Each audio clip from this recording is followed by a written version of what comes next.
Okay, ta-da!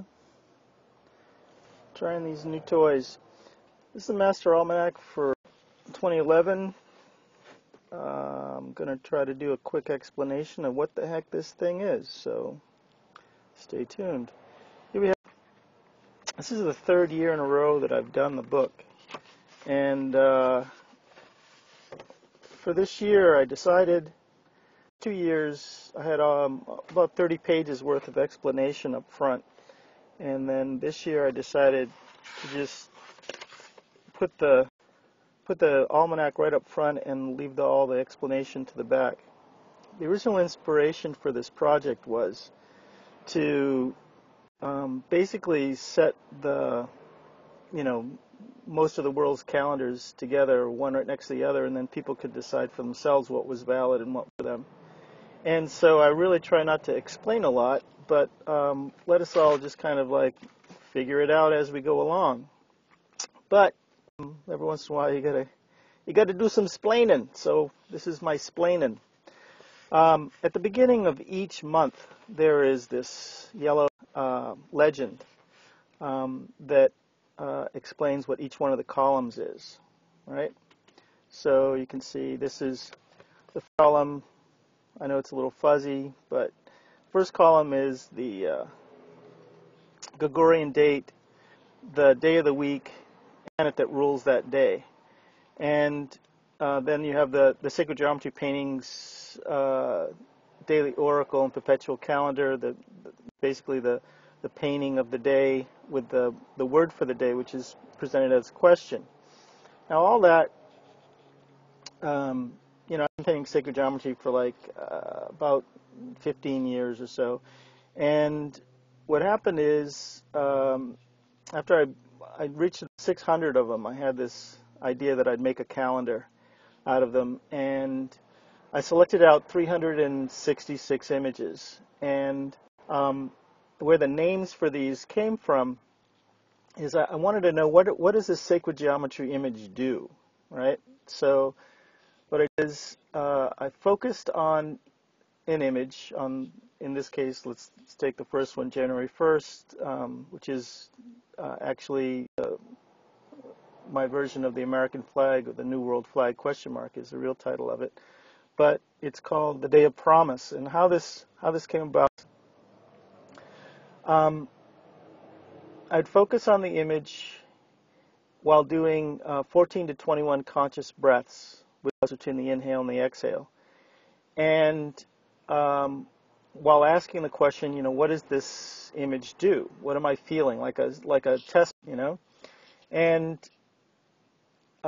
what came to me would have to be one word, and it would have to be positive, and it would have to fit into the sentence, today is the day of, or this is the, I was born on the day of, in such a way that somebody would feel really yummy and excited and good about the fact that today was their birthday, and the word matched some sort of positive question. So that's how the names came for the Master Almanac's sacred geometry paintings, perpetual calendar, daily oracle calendar. And in the next column we have the degrees of the sun. Now, a lot's been made lately about the two zodiacs. There's two zodiacs. One is called the tropical zodiac. That's what's pictured on the top here. And right underneath it is the sidereal zodiac, the eastern sidereal zodiac that also astronomers use. It's the sidereal zodiac. Sider means star, and it's the zodiac of the stars, basically. And it's fixed. It says that 30 degrees of Aries is always going to be in the same place in the sky, and that's it. Whereas the top one, the tropical zodiac, is based on saying that 0 degrees Aries is, and thus the first degree of the zodiac, begins on wherever the sun is on the morning spring equinox. And in the year 22 222 AD, those two zodiacs were the same, and they've been moving apart ever since. So that the tropical zodiac, the western tropical zodiac, has been moving a degree ahead every 72 years. So that now they're approximately 25 degrees apart. And they will continue to go apart over the next, 25,970 year cycle, what's called the Great Year, and, until they come back together again. And so wherever the sun rises in the morning of the spring equinox, whatever constellation that's in, tells us, in the sidereal zodiac, tells us what the age is. So right now, the sun rises, around March 20th, 21st, in the sidereal zodiac, that astronomers watch, at around 5 degrees Pisces, and it moves backwards through the zodiac in that 25,907 cycle. So what happens is we have those two zodiacs coming apart, and this age is called the age of Pisces. And because it takes 72 years for it to go a degree, and it's at 5 degrees now, in 350 years, it'll be going backwards into Aquarius. So anything that's within 5 degrees cusp, anything that's between 5 degrees of the line between two signs, is called on the cusp. And so that's the root of the phrase of the age of Aquarius, because we're just entering that little 5 degree zone before Aquarius, and it's going to take, like I said, 350 years for us there. So anyway, here we have the degrees of the sun in the tropical zodiac. The degrees underneath that is the degrees of the sidereal zodiac. So on New Year's Day, the sun was at 10 degrees Capricorn, and in the western tropical zodiac, and at 16 degrees Aquarius in the sidereal zodiac. And right next to that, in the next column, we have the Mayan, the true Mayan calendar, according to the Quiché Maya, or the Yucatec Mayan. And that's the top part of this column, and then the bottom part is actually the Aztec version of this calendar. They're basically the same calendar. They just have different understanding of the same calendar. Some of the days have different meanings and that kind of thing. And both of these calendars are listed in the back of the book. So then we have, right next to that, we have the column called the Dream Spell Calendar, which is Jose Arguelles' version of the same calendar, except his calendar, as you can see, is different. And I don't necessarily promote his calendar. In fact, this was really the motivation for publishing this calendar. In 1995, summer 1995, I was introduced to what I thought was a Mayan calendar by reading his book called The Mayan Factor, and I was actually sitting in the field of the Woodstock concert, the original Woodstock concert in Bethel, New York. And this brother was behind me that had a copy of this book, and I'd just been made aware of it a couple weeks before. And the reason we were there was because Jerry Garcia just died, and all these folks thought that something was going to happen, and I just come from a rainbow gathering, and we all just headed over to Bethel for the annual Woodstock reunion concert. And so I was camped out there for 3 days, and this brother loaned me the book, and I wasn't sure he was leaving, so I read it as fast as I could. So I read it in 3 days, and I wasn't quite sure if I got it right about how to create the Mayan calendar that that Jose was talking about. So I created 2 versions of it, and I monitored those 2 versions for the better part of a year, and until February 29th, 1996. And according to Jose, you don't count February leap day. You don't count it. I was like, that's crazy. I mean, how can you not count? You've spent all this time, talking about the sun, the moon, the stars, the color, the direction, all this sort of stuff, and then all of a sudden you're not gonna count that day just because it doesn't fit into your calendar. So But in the interest of the time experiment, I created a third calendar um, with without counting that day, just as he said, and I monitored all three for the next 4 months.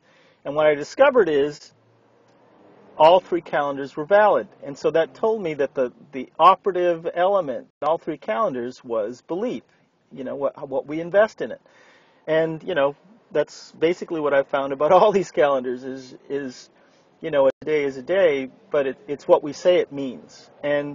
But what I decided back then, when I discovered that, what he was calling the Mayan wasn't actually the Mayan calendar, was his version of the Mayan calendar, I wanted to know what the real Mayan calendar was. So what I did is uh, I envisioned placing them next to one another so that everybody could see, and with the Gregorian calendar and whatever other calendars I could find, and so that we could all just kind of figure out what's really valid. And so that was the nation of the Master Almanac back 1996, spring of 1996. And so here we have it. His dream spell calendar is there. And those are also listed in the back, and I'll show you that to you in a bit. Right next to that, we have the Nine Lords of the Night cycle, which is a continuously running 9-night cycle, just like our 7-day cycle, continuously running 7-day cycle. And because the Aztecs are kind of a very warrior yang energy, and they were they formed human sacrifice and all that kind of stuff. I wanted something that was more yin and shanti. So when I thought about 9, okay, what yin and 9? What came to mind was the 9 muses, right? So when I did the research on the muses, what I discovered was there were actually, at one time or another, there were 28 different entities shipped as muses. And so I created this calendar called the 28 Nights of the Greek Muses Speculative Calendar. First originally there was just one muse, then there were 3 muses, then there were 3 different sets of 3 around Greece, depending where they were, and then there was a set of 4, then the Romans had the set of 9. No, the Romans had a set of 7, and then by the Renaissance there was a set of that we know of. And if you add all that together, what you end up with is 28. So that's the genesis of the 28 Nights of the Greek Muses Speculative Calendar, which is right next to the Aztec 9 Lords of the Night. And then right now you have the top part of this is it's really hard to see with this. I'm shooting this iPhone, so forgive. And remember, you can download a free copy of the free ebook version of this from. I've got it up on Lulu. I've got it on my personal website, daenglish.com, and you can just go to themasteralmanac.com and download that. So the top part is the ancient Chinese 60-day cycle, and the 60-day cycle is out. Everybody knows, like what's coming up is the Chinese New Year, the Spring Festival, and their calendar. We know that it's the rabbit or the year of the hare, and it's a 12-year cycle, right? But what most people don't know is that it's actually a 60-year cycle, and the 60-year cycle, as it turns out, was predated by a 60-day cycle by several centuries. For about 400 or 500 years before the 60-year cycle, it was what people knew of was the 60 days. So I found it, and there it is. So New Year's Day was the 50th day in that 60-day cycle. Is the day Water Ox Buffalo, right? Now, right underneath that, and this is something I'm really excited about, and we'll get to talk about in a little bit. It's you see this solid line, and this is a yang line, which means heaven, and the masculine element and all that stuff. And down, if you go down a little ways, you'll see there's a yin one here. It's an ancient binary code, um, and where these lines are coming from is what I'm calling the I Ching Lunar Oracle Calendar. And so this is from a hem. This is actually the last hexagram. I mean, the last line or yao or day of a 6-day cycle,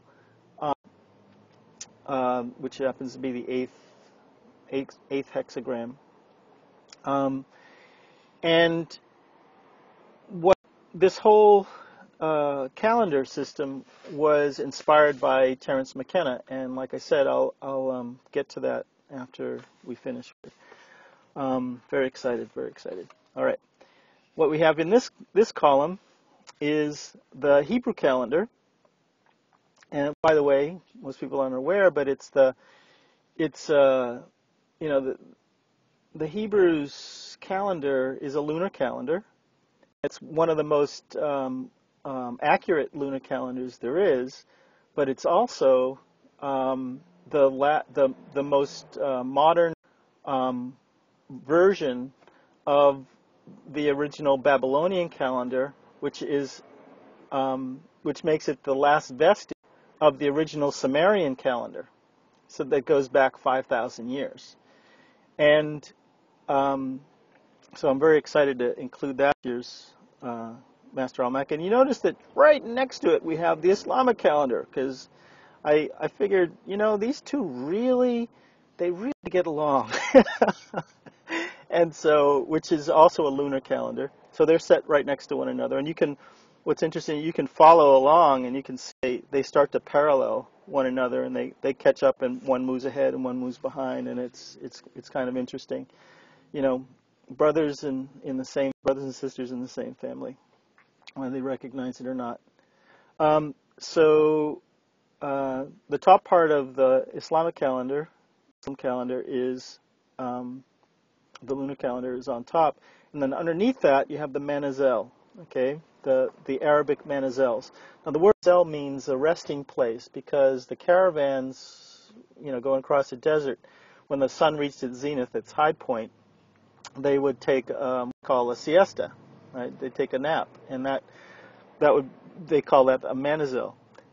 So what we have here are the lunar manazels, and that means the resting place of the moon, or the mansions of the moon, or the lunar zodiac, the lunar constellation that the moon is in every night.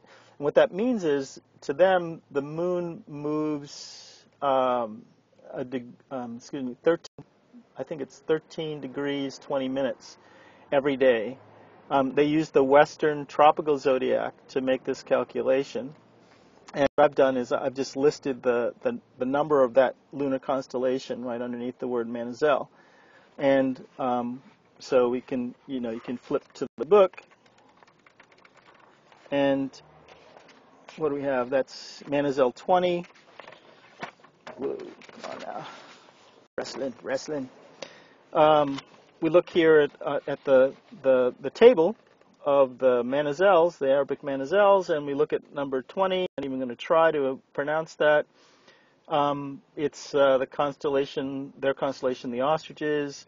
It begins at 4 degrees Sagittarius, and it means that the moon is moving through the realm of love and success. Right. So that was New Year's Day. Then I'll just kind of jump back here. Keep my finger on that page. What we have here is the next lunar calendar. You see all these, the last 4 columns are all lunar calendars. The last one is the Hindu lunar day. So there's basically the synodic cycle of the moon is 29.5 days, so they round that up to 30 days. It means, lunar phase to lunar phase, and they keep track of the lunar day. So that it's on New Year's Day, it was the 27th day in the 30-day cycle, and then it says, Tithi. Tithi means the to them, to the Hindus, they recognize that the moon moves. The time it takes for the moon, a tithi is defined as the time it takes the moon to move 12 degrees. Yeah. Okay. So we go back in here, and so here's the table of the lunar tithis, right? And we look that it says that the moon is waning. It's the 20th tithi, and that day, the meaning of that day, or the energy potential of that day, is reverence, ceremony, and lighting the sacred fires. So let's see.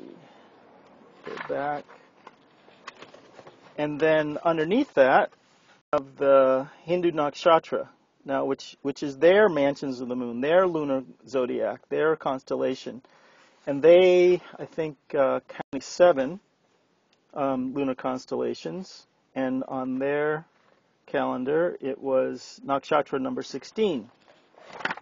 So we went back here. Oops. Here we go. It's hard to hold the camera and flip through the book at the same time, but here we go. Nakshatra number 17, I'm not going to try to pronounce that either. Right next to that is a rough translation.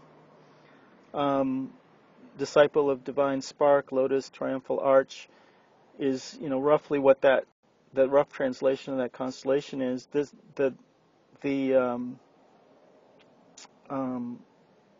Right next to that is the degrees that in the that constellation in the sidereal zodiac, which in this case is from 3 to 16 degrees Scorpio. Right next to that we have the names of the stars involved in that are included in that constellation, and then we have the meaning. Whoa, come back. The meaning, which is success, balance, goal, popularity, travel, sharing, yummy stuff. Okay.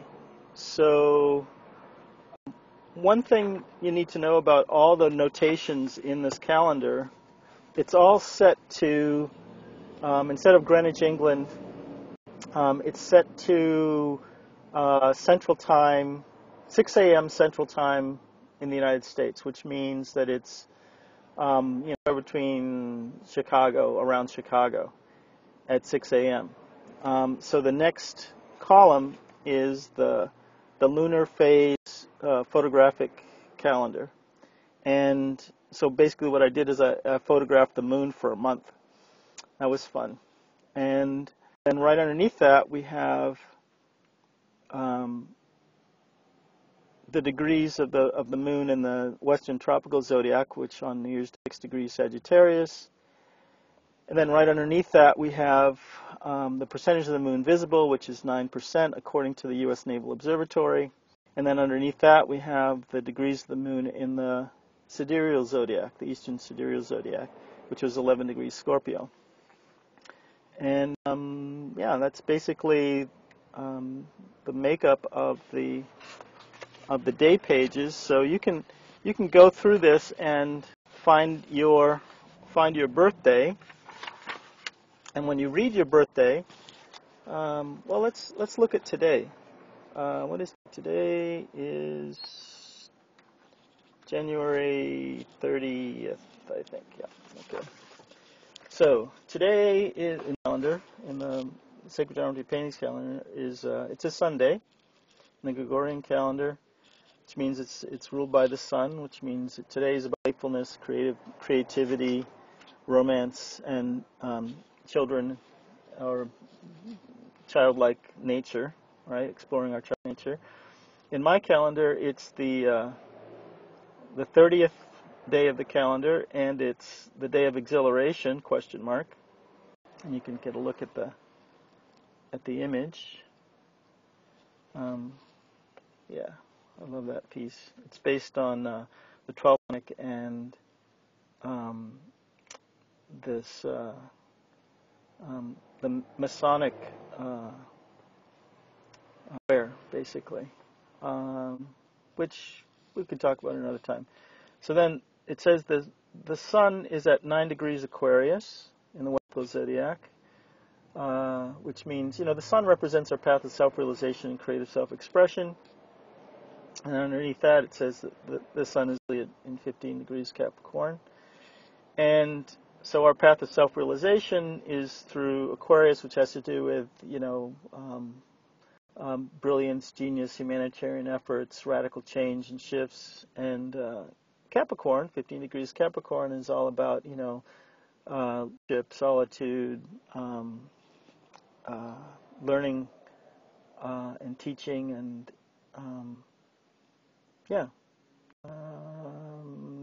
execution. It's a good day for taking care of business, as ever. Then right next to that, we have the Mayan calendar. It says it's the day of Tu Molak, which is water.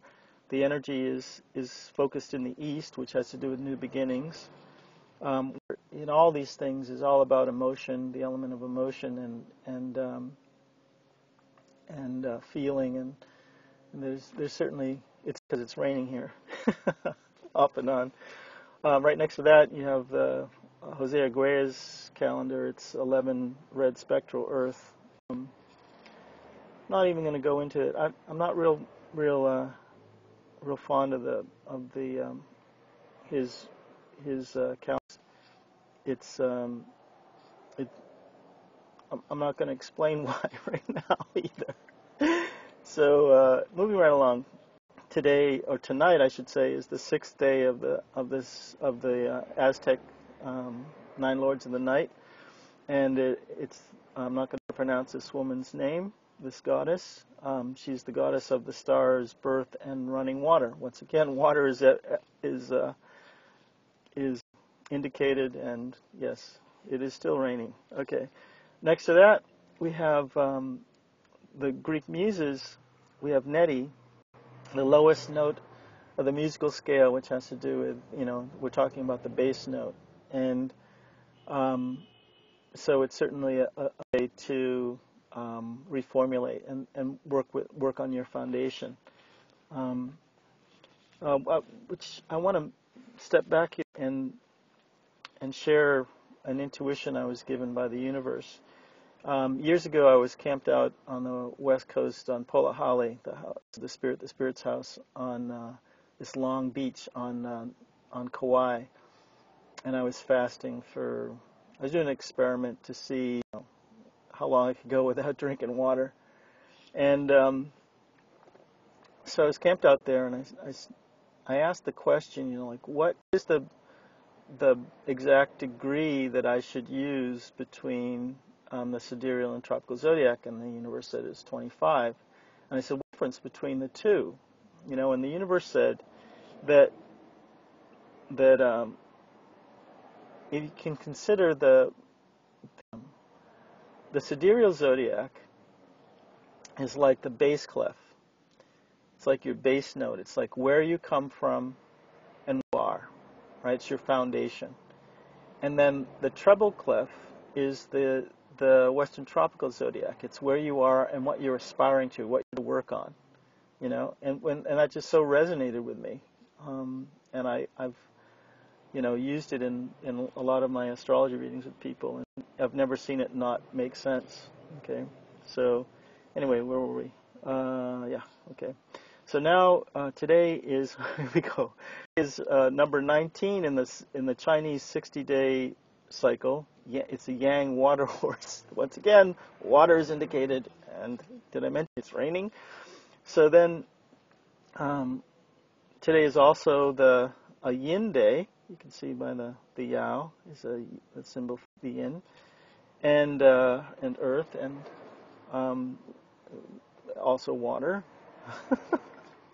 So then, right next to that, today is 25 Shvat.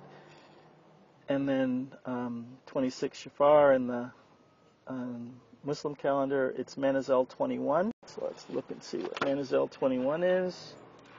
Ooh, come back.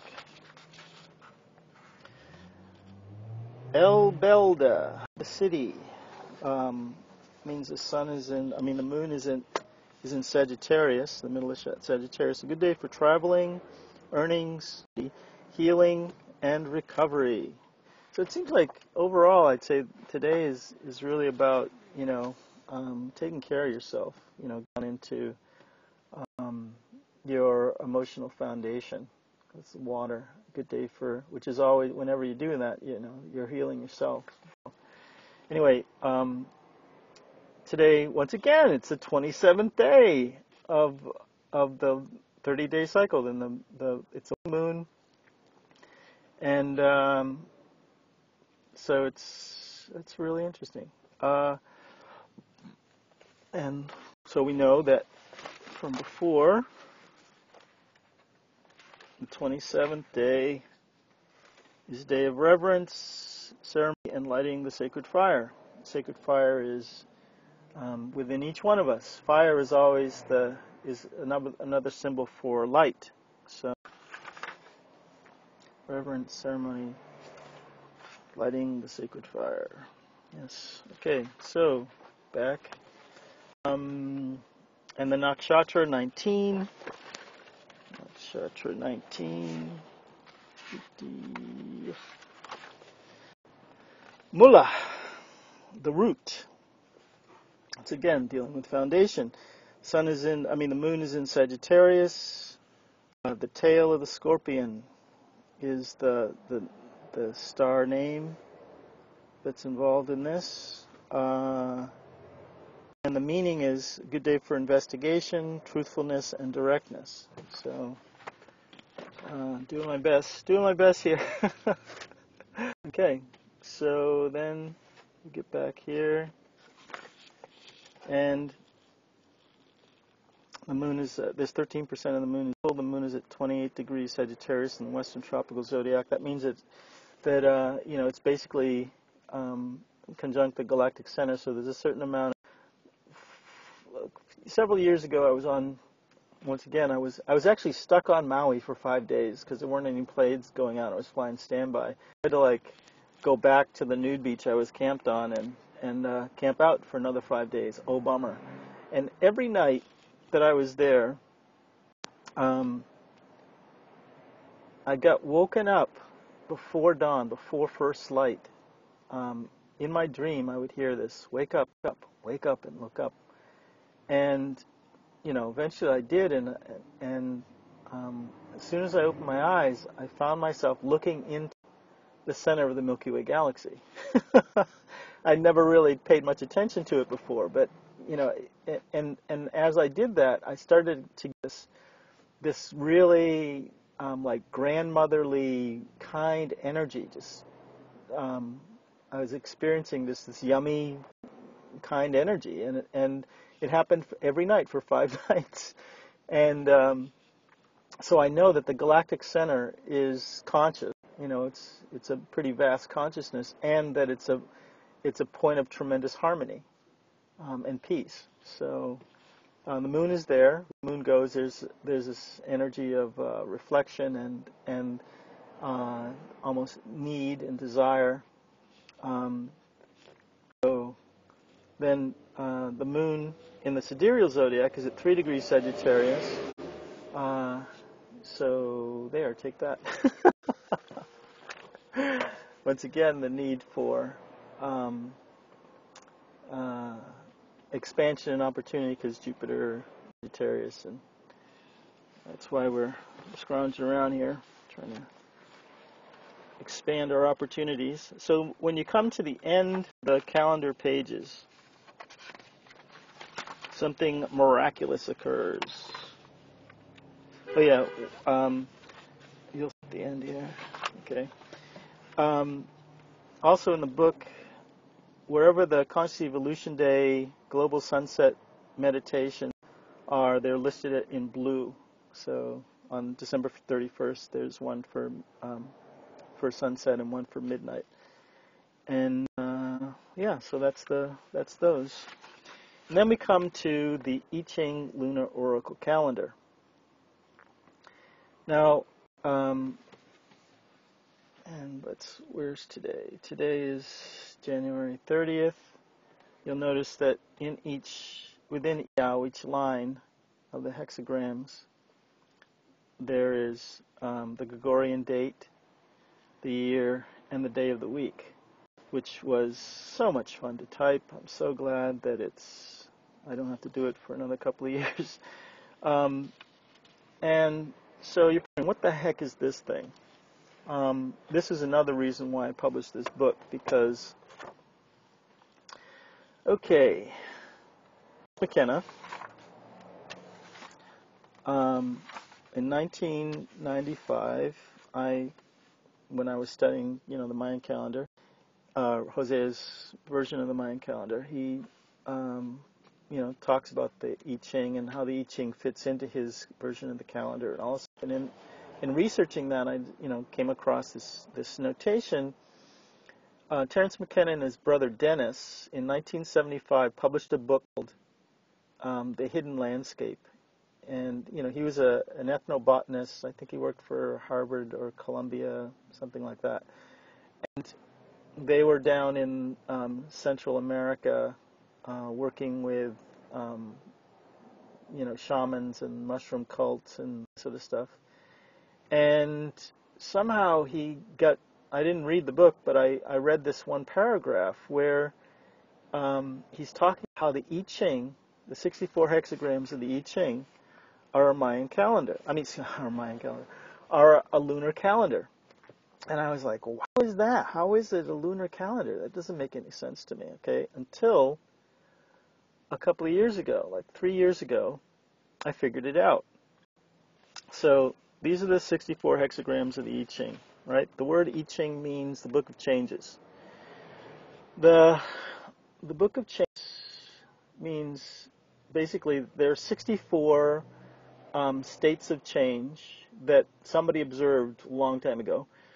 And these hexagrams attempt to symbolize those states of change. Now, for each hexagram, by its very name, there's 6 lines, right? So 6 times 64 is 384 lines altogether. We stack them one on top of the other, right? The synodic cycle of the moon, 29.5 days. That's lunar to lunar phase, full moon to full moon, right? 13 lunar cycles, lunar synodic cycles, 383.5 days, rounded up to 384 days. That's how it's a lunar calendar. That's what came to me a couple of years ago, and I was like, whoa, that's pretty powerful stuff. And all that, everything I just said, it's all up in, written down in here and everything like that. I'm just giving you the Reader's Digest short version. So here's all the math that explains, how this is a lunar calendar and all that sort of stuff. I'm not going to go into it. Here you have the each hexagram is made up of what's called a trigram, basically 3 lines. Each line represents a day. So here's a list of the 8 trigrams, 8 possible trigrams: heaven, water, earth, fire, wind, lake, mountain, thunder. And underneath them are the keywords for each one of the trigrams. So heaven means air, sky, creative, divinity, idea, father, excessive, energy, thought, celestial, ethereal. Right? I'm not going to read every one of these, but you get the general idea. Okay. So if you look at, let's go back and look at today. We are in, what do I say, the January 30th. Okay.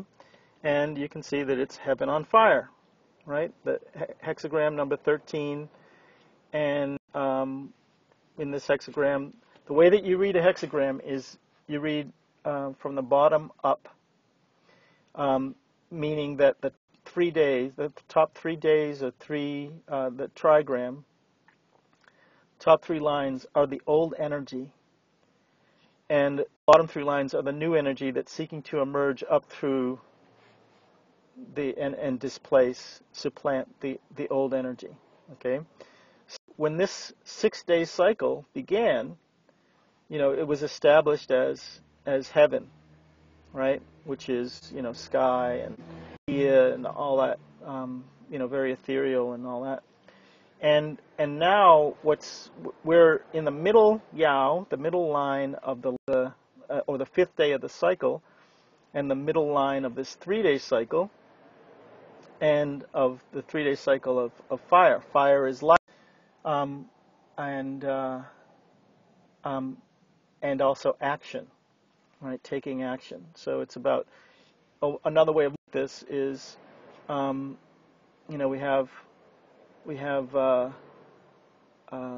you know, all that, you know, we spent 3 days in the realm of ideas and all that kind of stuff, and now it's time to take action on those. And hopefully by tomorrow we will be able to culminate that energy into the bottom yawn, because that's the focus of these hexagrams, is that the 6-day cycle, it's made of 2 3-day cycles, should culminate on the 6th day with the full manifestation of the energy potential of those 6 days, and you know what that state of change is attempting to do. And the key words for what that 13th hexagram are is the gathering of people. And you know, if you think about the way that I try to interpret these hexagrams, a couple things. One, it looks like it's a possibility that the Chinese didn't actually invent this, but they inherited this system, and that these, you know, I think it's pretty amazing that there are no other calendrical systems I know of that recognize a 3-day or a 6-day cycle, and yet what we have here is an ancient calendar that is focused on these charting these states of change and energy potential that are 3 and 6 days. And another thing that's interesting to me is that the way that we experience time is, you know, from past to present to future, but the way that these frames are read are from, you know, there's like another wave of energy coming from the future through the present into the past. So that's I think is pretty amazing. So let me get a little more into the roots of where McKenna took this. Okay, here we have the 64 hexagrams of the, and they're arranged in what's called the King-Wen sequence of the 64 hexagrams. You know, there's any number of ways of arranging these, but this is a pretty popular way of arranging them. And then the arrangement is they're basically paired up, and then somewhere about we know of the I Ching going at least 4,000 to 5,000 years, and then somewhere around 2,500 to 3,000 years ago, somebody started to actually number them, and which is a pretty relatively recent thing to number the hexagrams. And so we have the in the King-Wen arrangement, they're in sequence, 1, 2, 3, 4, 5, 6, 7, 8, 9, so forth, right? So what McKenna said is, if you arrange them in what's called the magic square of 8, from the numbers from 1 to 64. Now the magic square of 8 is saying that Ben Franklin, the first Grand Master of the Masons in America, the discoverer of electricity, the first ambassador to France from the United States, he is supposedly invented or discovered magic square of 8. And what it is if you arrange all the numbers from 1 to 64 in this particular arrangement, what's unique about it is that add them up horizontally or vertically, they all add up to, so all the numbers, going this way add up to 260. All the numbers going down this way add up to 260.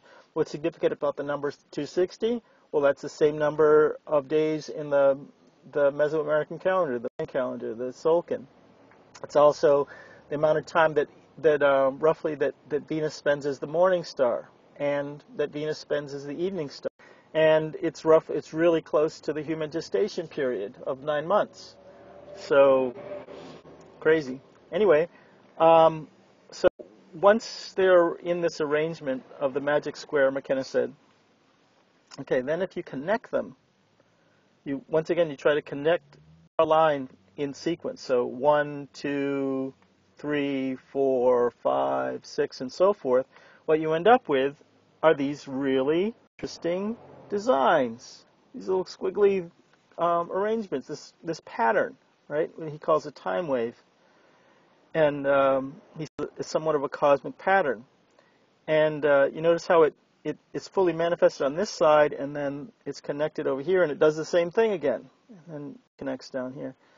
What we have here is, he said cosmic pattern, and what he did then, this is some brilliant work. He said he charted the incidence of novelty in the of humanity, and what that means is that he, every time that he knew of where somebody like invented something, he marked it on his chart.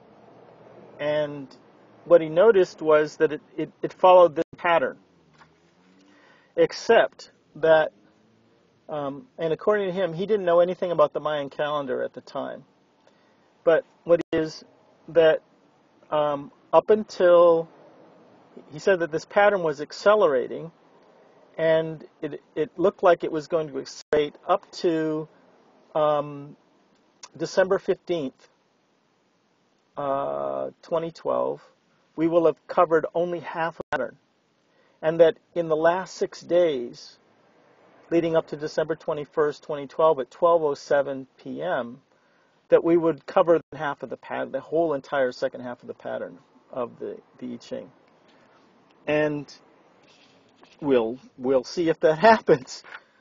But there definitely seems to be an acceleration. And the example I like to give is if you look at throughout history, for the past 5,000 years or more, until 1903, nobody flew.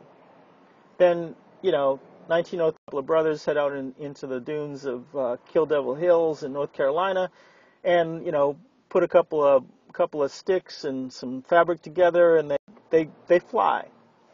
66 years later, we're walking on the moon. I mean, that to me is a self-acceleration, and so then this gets into what's his name, Nassim Harameyn's work. Nassim Harameyn, is a physicist, and his whole he's done a lot of work on the I Ching. In fact, he discovered that all these pairs that are in the King Wen arrangement, that they're all, the I Ching is made out of lines and broken lines, and if you could put together each one of those 32 sets of pairs into them. Each one of those pairs makes up a star tetrahedron. Now that's some pretty amazing stuff. So, but one of the core aspects of Nassim's work is that he theorizes that at the center of everything, every scintilla of space-time and matter, there's a singularity, what we would call a black hole. Like within every cell, every subatomic particle, there is a black hole, a singularity. And if you think about everybody knows what it's like when you're in the bathtub and you drop something small in the bathtub. You've watched how something will approach the drain when the drain is pulled, and we know it at first it doesn't look like anything's happening, but the closer you get to the drain, that it looks like something's going to speed up before it goes down into the hole. Well, that's basically how things react when they're approaching a black hole. Initially, it doesn't look like a whole lot's happening. It takes a long time for anything, but then when the closer you get to the black hole, things start to accelerate to a point of what he calls the event horizon. He's got his video, The Event Horizon. I highly recommend anybody look at. And if you want to know more about that whole thing. So it looks like we're certainly accelerating. Now the question is our humanity, is our time being warped by some sort of black hole or singularity? Who knows? We'll find out. Stay tuned. Could be another Y2K. But anyway, a couple of years ago, last year I think, oh, yeah, 2009, um, I, uh, it occurred to me how to construct this calendar, and that the way to do it would be to put the last line, the last yow of the fourth hexagram on December 21st, and work backwards from there to the present. And so that's what I did, and that's why we have the calendar. So we'll see if there's a black hole at that point. And so I'm really excited. This is one of the main reasons why I made the book free, was because, after, it's a lot of work to put one of these together, and I wanted people to see this calendar, and I wanted a lot of people to be paying attention to it, so all kind of come to some sort of understanding. We're all, engaged in this grand time experiment. I wanted for us to all see, what validity there is to this. So, and I've been watching it for about a year, and I have to say it's very, very profound. Once again, the way I encourage everybody you're encouraged to just your own meanings for these hexagrams, and do your research. There's loads of explanations of the hexagrams online you can tap into. But what I recommend that you do is like in this one, on fire, or fire emerging up through heaven. It's like you ask yourself, like, where would I see that in nature? Heaven is it's like air, and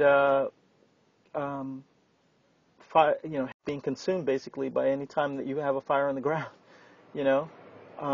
Fire needs air. It needs wind. It needs oxygen, and and when it does, it can happen. Like action can take place when you have an idea, and so that method I use to kind of like, I look at the hexagram. I ask, what is this? Where would I see this in nature? And what comes to me. Point. So I encourage you to you have license, you have permission to like make up your own understanding for what these things are.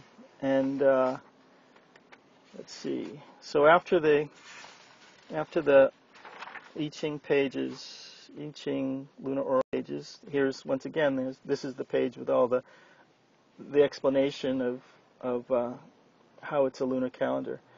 And then here's the explanation for the keywords for the trigrams. And then this is all that stuff about Terence McKenna and the foundation of the calendar and all that.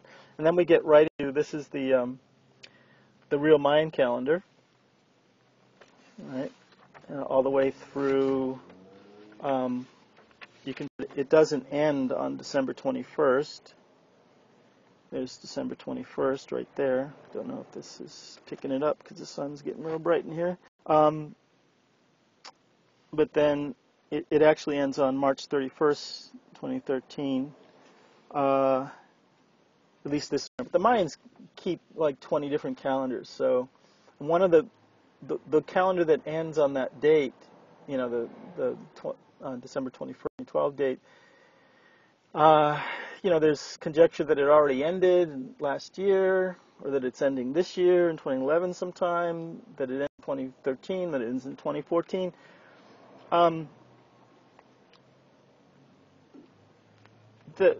My take on it is, it's a window, but the long count calendar is what they're talking about. And that's a whole other conversation for another day. So this is the Aztec calendar. Goes to the same, goes to March 31st, 2013. See?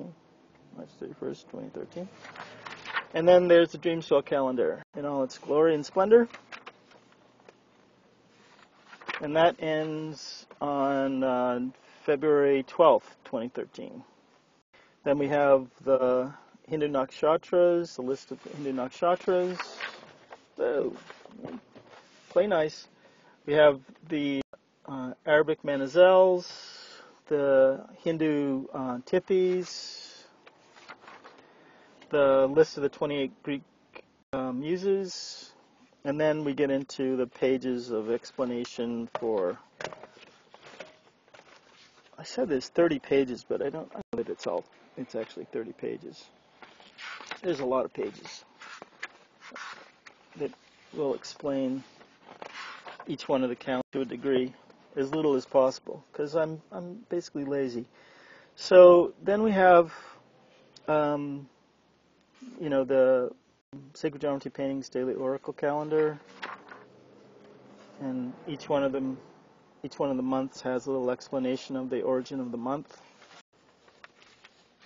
And then we have the Gregorian calendar for 2011 and for 2012. And then, this is really exciting. Let's see, what time is it? I don't know. Let's say that it's like 1 o'clock and it's on Sunday. This is the ancient table of planetary hours. Every hour of the week is ruled by one of the 7 visual planets. And the way that it's determined is by this pattern. The name of the is determined by whatever planetary hour rules the midnight hour, right? So starting at midnight on Friday night, Saturday morning, it starts with Saturn, the planet with the longest period, and then Jupiter, the second longest, and so forth. So it goes Saturn, Jupiter, the Sun, Venus, Mercury, Moon, and then it starts all over again. And so today began it with the hour of the Sun, because today's Sunday, and let's see, I'm going to guess, because I can't really see a clock right now, but I'm going to guess that it's probably 1 o'clock, right? So it's funny, because I probably started this during the hour of Jupiter, which has to do with teaching and learning and all that kind of stuff. And I was feeling the pressure of it before to, like, you have to publish this thing, you have to let people know what the story is, and, Saturn, the disciplinarian, and everything like that. And so now we're into the hour of Mars, which has to do with taking action, So it's now out there. So I'm very excited about this. You can check at it, and underneath here is the explanation, a lot of the explanation of what I just said. Then towards the end here, the last bit here, we have the list of the list of the Conscious Evolution Day meditations dates. There's 31 this year, and then there's an explanation of what Conscious Evolution Day is, and there's one. February 2nd, Wednesday is the next one. Then we have some afterthoughts. And that's it. That's the proof. That's the proof. This is my proof copy. So you can go onto my webpage, or you can do themasteralmanac.com, and you can download a free ebook version of this. And please share this with as many people as you care to. All your peeps, send them the link. Want to get as many people tuned into this and passing around the world as if we want to create a wave, And of course, if anybody wants to buy a copy, you can. The cheapest place to get it is you can go to my webpage, and the link for my CreateSpace store. It's also on Amazon. You pay the same price on Amazon as you would through CreateSpace, with Amazon's publishing on demand site. This is my 13th book in 3.5 years, and 2 movies, and they're all on Amazon, done through CreateSpace. So I guess you could say I'm a fan. What was I going to say? Yeah, so it costs the same on Amazon as it does on CreateSpace. Just I get more of the money that you would it for through CreateSpace than on Amazon. But it'd be really great if people were to rate it, that little sign they have, or even write a review. That would be good too on Amazon. Try to get it to be on the bestsellers list or something. Where I'm going, I would have done the 2012 one as well, but it would be really prohibitive to do it as one book all in one, unless it was just an ebook. I use Lulu to publish an ebook because it goes, straight to ebook. It was 10 days late getting published anyway, because the dog ate my homework. No, because 6 hours before it was supposed to go get published on New Year's Day, the file got completely wiped. So I was in no mood on New Year's Eve, and that was the first of 4 wipings that happened over 5 days. Talk about gut-wrenching. But eventually I got it to work, and ta-da! There she is in all her splendor. So, I think we're done. Thanks for listening. Thanks for watching. Share, love, be a quiz. P.S. Infinity.